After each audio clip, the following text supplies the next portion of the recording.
Baik, dalam minggu kedua ini akan membahas dengan tema lingkungan dan budaya organisasi.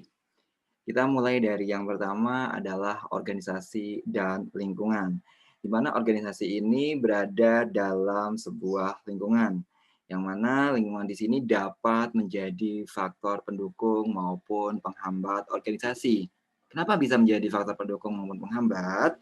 Karena lingkungan yang strategis dan memiliki sumber daya dan minat yang baik akan menjadi pendorong dalam usaha itu sendiri. Karena hal ini dapat meningkatkan penjualan dan mudahnya mencari bahan pokok dari suatu usaha. Namun, jika lingkungannya dipilih tidak tepat, hal itu akan menjadikan dampak penghambat bagi suatu usaha. Jadi di sini kegiatan organisasi akan merubah lingkungan dan juga sebaliknya, lingkungan akan mendorong perubahan pada organisasi itu sendiri. Nah, selanjutnya di sini membahas dengan poin lingkungan internal organisasi, di mana ada 4 poin, yaitu pemilih, tim manajemen, para anggota atau pekerja, maupun lingkungan fisik organisasi. Nah, untuk yang pertama ini adalah pemilih. Pemilih ini adalah mereka yang secara historis maupun hukum dinyatakan sebagai pemilih akibat adanya penyertaan modal, ide, ataupun berdasarkan ketentuan lainnya yang dinyatakan sebagai pemilih organisasi. Nah, kalau tim manajemen di sini adalah orang-orang yang menurut para pemilih organisasi atau perusahaan dinyatakan atau ditunjuk sebagai pengelola organisasi untuk suatu periode tertentu. Selanjutnya untuk anggota maupun pekerja di sini adalah sumber daya manusia dari organisasi atau perusahaan yang bergelut dalam aktivitas operasional perusahaan dan menjalankan tugas-tugas keseharian organisasi berdasarkan apa yang telah ditetapkan oleh tim manajemen. Dan untuk poin yang terakhir di sini adalah lingkungan fisik organisasi, yaitu sumber daya yang mana selain manusia yang dimiliki perusahaan dan menjadi faktor pendukung berjalannya sebuah aktivitas organisasi atau perusahaan itu sendiri. Oke, lanjut untuk poin yang selanjutnya ini adalah lingkungan eksternal organisasi. Nah, adapun lingkungan eksternal organisasi di sini ada beberapa poin, mulai dari pelanggan, pesaing, pemasok, regulator, partner strategis, maupun pemerintah. Nah, pelanggan itu siapa? Pelanggan itu adalah mereka yang secara langsung memanfaatkan, menggunakan, dan mengajukan permintaan atas barang atau jasa yang ditawarkan oleh organisasi. Nah, selanjutnya untuk pesaing, pesaing ini adalah organisasi bisnis lain yang menjalankan bisnis yang sama dengan organisasi yang kita jalankan.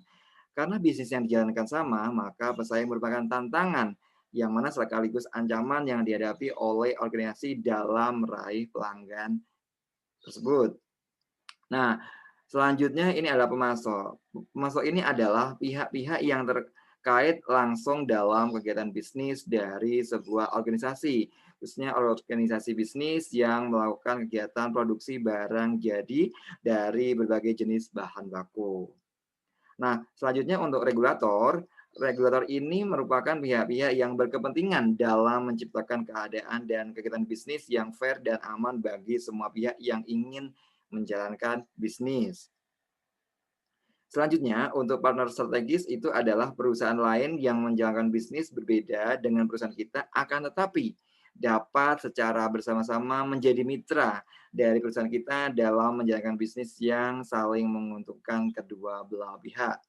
Dan yang terakhir di sini adalah pemerintah. Pemerintah ini merupakan pihak yang legitimasi politik tertentu di suatu negara dan diangkat serta bertugas untuk mewujudkan masyarakat ke arah yang lebih baik dalam pembangunan di segala bidang.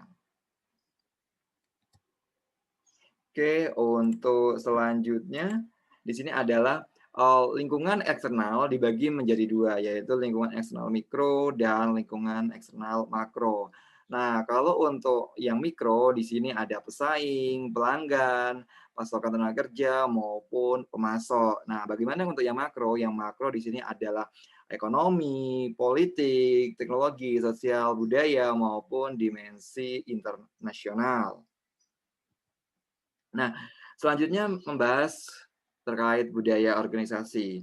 Budaya organisasi di sini merupakan nilai-nilai dan norma yang dianut serta dijalankan oleh sebuah organisasi terkait dengan lingkungan di mana organisasi tersebut menjalankan kegiatannya.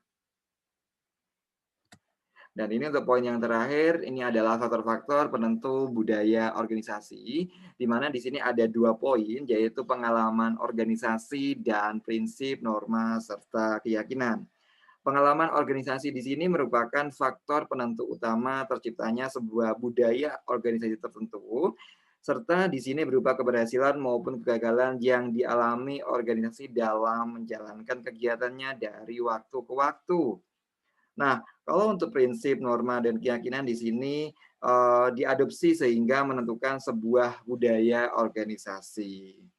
Nah, untuk tugas minggu kedua ini, rekan-rekan mahasiswa adalah bagaimana tanggapan Anda mengenai statement bahwa lingkungan dapat menjadi faktor pendukung maupun penghambat organisasi?